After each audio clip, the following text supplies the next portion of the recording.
महाराष्ट्रामध्ये छत्रपतींचा असा अपमान कधी झाला नव्हता। औरंगजेब मोगल राज्यांनीही अनेकदा हल्ले केले आमच्यावर, पण छत्रपतींचा असा अपमान मोगल सरदारांनीही केला नव्हता किंवा त्यांच्या राजांनी केला नव्हता। आग्र्यातून छत्रपती स्वाभिमानाने सुटून बाहेर आले, पण आपल्या राज्यात त्यांच्यावरती ही वेळ आली कोसळून पडण्याची। याला सर्वस्वी जबाबदार पंतप्रधान नरेंद्र मोदी, देवेंद्र फडणवीस, एकनाथ शिंदे आणि अजित पवार आहेत। एक लक्षात घ्या, मी फार काळजीपूर्वक सांगतो, सार्वजनिक बांधकाम खात्याने हे काम केले। एकनाथ शिंदे आणि त्यांच्या मर्जीतल्या ठेकेदारांना हे काम दिलं नेहमीप्रमाणे। त्यात किती कमिशन मिळालं ह्या लोकांना त्याचा हिशोब यावा लागेल। ठेकेदार, शिल्पकार हे सगळे ठाण्यातले असल्याची माहिती समोर आली आहे। ही अत्यंत गंभीर गोष्ट आहे। ते कारण काही सांगतील, पण आज महाराष्ट्र दुःखी आहे। महाराष्ट्राच्या छातीमध्ये आरपार जी वेदना झालेली आहे त्याची भरपाई कधीच कोणी करू शकणार नाही।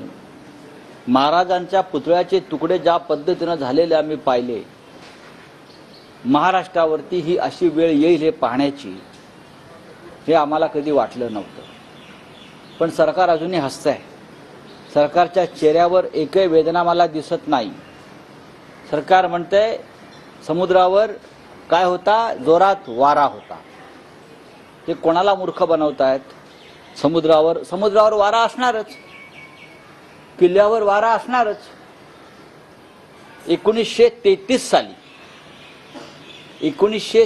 साली गिरगाव चौपाटीमध्ये समुद्रच आहे ना, लोकमान्य टिळकांचा पुतळा बसवण्यात आला। तो अजूनही तसाच आहे।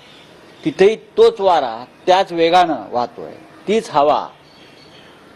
लोकमान्य टिळकांचा पुतळा 1933 साली शिल्पकार फडके आणि रघुनाथ फडके यांनी बनवला आणि तो बसवला। 1933 तेव्हापासून आजपर्यंत पुतळा खंबीरपणे उभा आहे। समुद्रच आहे ना, समुद्रावरच बसवलेला आहे तो चौपाटीवर। 1956 साली पंडित नेहरूंनी प्रतापगडावरती एक पुतळा बसवला। वो भी ऊपर, तो सुद्धा वर है ना, हवा है ना वर, किले के ऊपर वो बनाया है। पंडित नेहरू ने छत्रपति शिवाजी महाराज का पुतला अनावरण किया। वो भी आज वही स्थिति में है जिस स्थिति में उसको बनाया था और लगाया था। लेकिन 8 महीने में सिंधुदुर्ग किले पर, प्रतापगढ़ भी शिवाजी महाराज ने बनाया, सिंधुदुर्ग किला भी शिवाजी महाराज ने बनाया। लेकिन ये जो बेईमान गद्दारों की सरकार है, उसने तो शिवाजी महाराज जी का जो पुतला बनाया वो टूट गया है। अच्छे मन से नहीं बनाया, राजनीतिक मन से बनाया।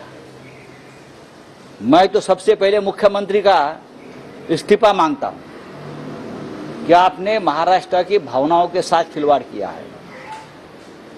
मैं जो पीडब्ल्यूडी मिनिस्टर है, जिसके अंदर ये सब जिम्मा है, उसका रविंद्र चव्हाण को बर्खास्त करना चाहिए। क्योंकि ये छत्रपती शिवाजी महाराजांना सुद्धा ह्या लोकांनी सोडलं नाही। छत्रपती शिवाजी महाराजांच्या कामात सुद्धा ह्यांनी लाखो कोट्यवधी रुपयाचा घोटाळा केला सार्वजनिक बांधकाम खात्यानं आणि या सरकारनं। आपापल्या लोकांना टेंडर, आपापल्या लोकांना कामं दिली। अरे शिवाजी महाराजांना तरी सोडा। ज्यांचे शिवाजी महाराज लाडके होऊ शकले नाहीत ते लाडक्या बहिणींच्या गोष्टी करतात। त्याच्यावरती महाराष्ट्र स्वस्थ बसणार नाही।